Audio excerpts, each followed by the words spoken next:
Today, I'm going to explain an American drama thriller film called The Thinning. Spoilers ahead.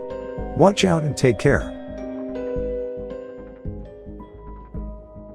It is 2039, and the Earth has become overpopulated. The human race is on the verge of dying. The United Nations declares that all nations must annually cut their populations by 5%. Following those orders, the United States implements a rule called the thinning. In the thinning, the students must attend a standardized test every year. In the test, whoever fails is executed by injecting them with a drug. The movie starts as Lena Michaels is tutoring a high school kid named Simon. Simon seems to have a hard time solving the equations, so he asks Lena for something. She takes out a box of lenses and hands it to him. As soon as Simon wears them, he is able to solve all the math problems. Elsewhere, we are introduced to Edward Blake Redding, the son of Texas Governor Dean Redding. He sneaks out of his house at night and meets his girlfriend, Ellie Harper, in his car. Blake starts talking about the test they have the next day. Ellie is very nervous about it, but Blake assures her that she will pass. Just then, Blake's father's guard finds them and brings Blake back to Dean's office. Dean is disappointed in Blake for sneaking out the night before such an important test. He thinks that Ellie is a distraction for Blake. The following day, it is the day of the test. Many students lined up outside the school. They have to go through an intense security check before entering. Blake asks Lena for one of her study lenses, but she is out of them. Lena and her friend, Kellen Woods, stand in the line to get inside. One of the students had cheats written in his arms. When he is caught, he tries to run away. The guards capture him. No one has ever been able to escape the exams or cheat on it. Inside the school, Blake and Ellie hug for the last time, before entering the exam hall, and soon, the exam starts. They have 2 hours to complete the test. Everyone starts solving the problems on their tablets. Lena solves all of them without any problem and is the first to complete it. Her friend, Kellen, seems to be struggling. When the exam is over, they immediately get the results. The teacher in the class is calling several names who failed the exam. Students are anxious, hoping this will be over soon. Those who fail are taken by the guards. They cry, resist the guards, and some even try to run away. The guard would beat up those students who resist. Luckily, Lena, Kellen, and Blake pass.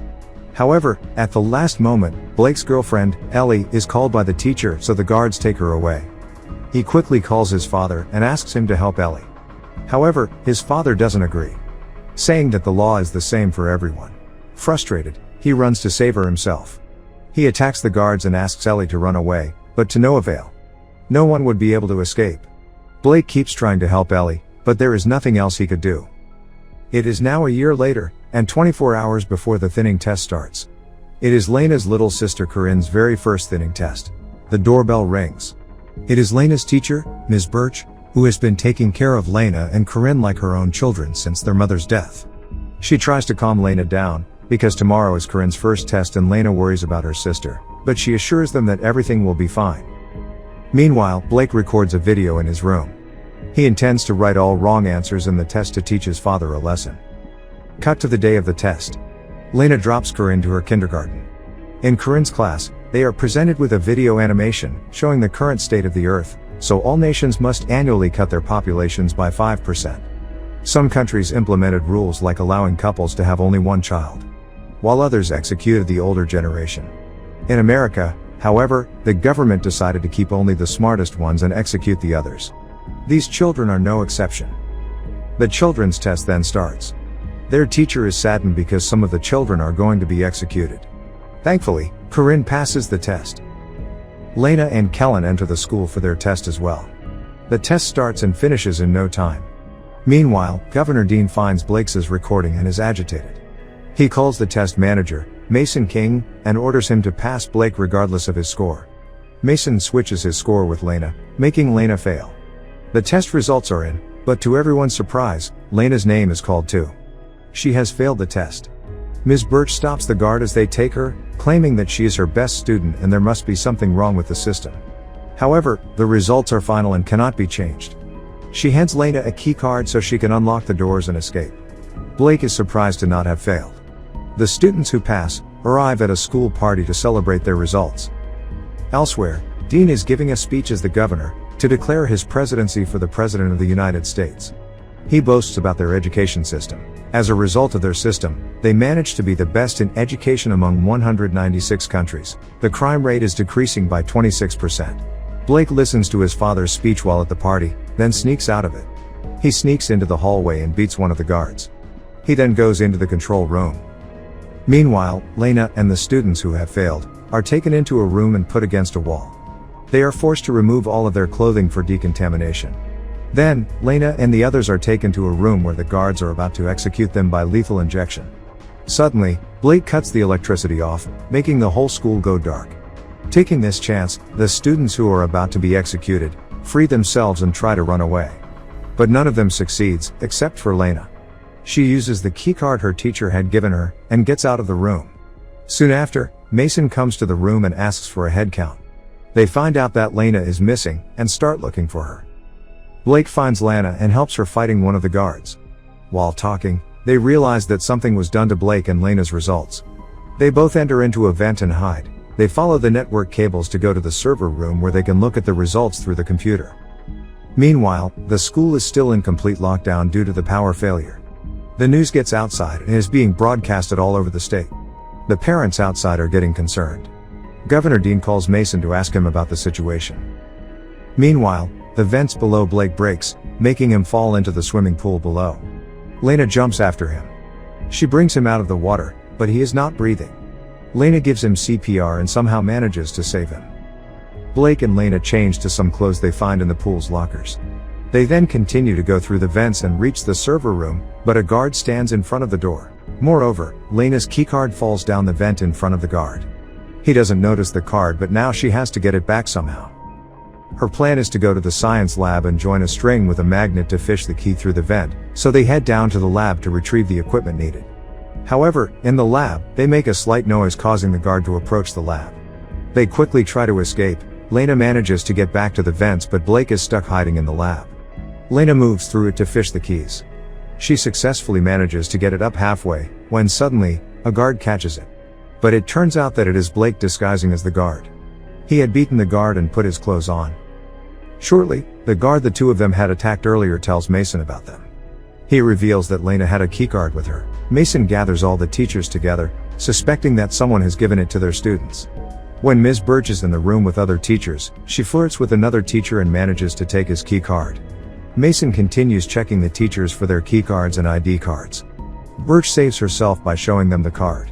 Since the other teacher doesn't have his, Mason threatens him to tell them where Lena is. However, he insists he doesn't know anything as Mason beats him. Lena finally gets to the server room. She opens the computer using the key card, but Mason has it protected with a password. She then texts Kellen, who is good at hacking, to provide her with the access. After some time, Kellen receives Lena's text. He helps her to get through Mason's computer. Lena then searches for her results and finds out she got 98% but still failed, while Blake got 15% and passed. She does more research and finds out that Ellie too had gotten 88% and failed, while others who had less marks than her passed. Lena realizes that the grading system is rigged, and the governor has been failing whoever he wishes to. Lena sends a file with the rigged grades to Kellen. But soon, the power is back on, and Mason sees that she is in the server room. Lena realizes this and runs out.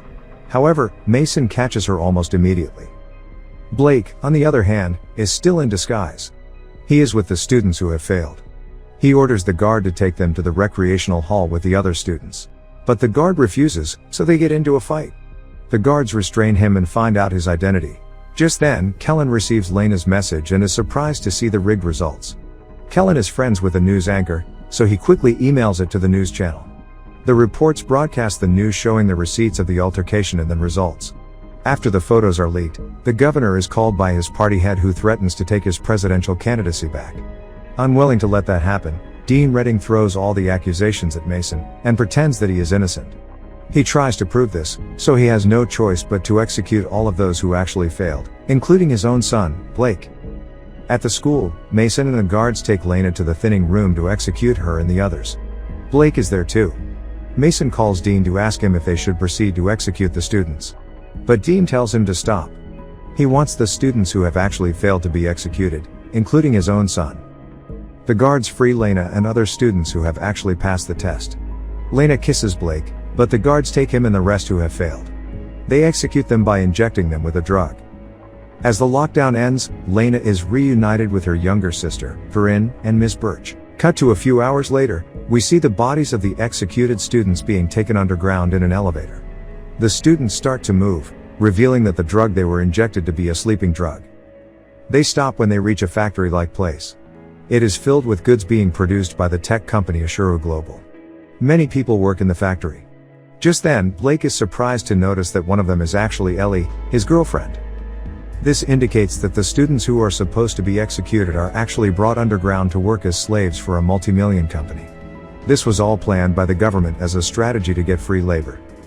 Subscribe for more videos like this, turn on notifications, and leave a like to help the channel out. Thank you for watching.